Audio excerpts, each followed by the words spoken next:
आणि आता पाहूयात 9 महत्त्वाच्या बातम्या। जेपी नड्डा आज मुंबई दौऱ्यावर भाजपच्या कार्यकर्ता संमेलनाला हजेरी लावणार, कार्यकर्त्यांना मार्गदर्शन करणार।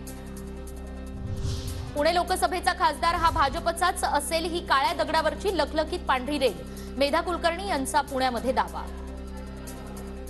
सभेची निवडणूक अत्यंत जवळ आलेली आहे।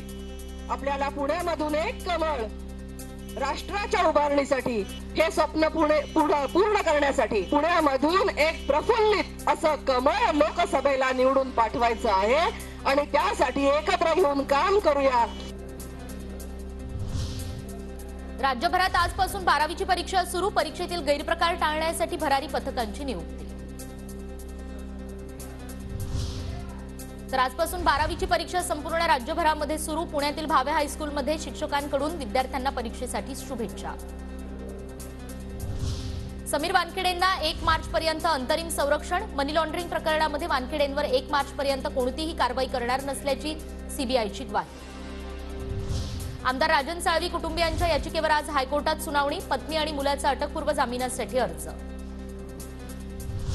केंद्र सरकारचं कांदा निर्यात बंदीचं धोरण चुकीचं, सरकारचा निर्णय शेतकऱ्यांना अडचणीत आणणारा, कांदा निर्यात बंदीची आवश्यकता नाही, कांदा निर्यात बंदीवर शरद पवारांची प्रतिक्रिया।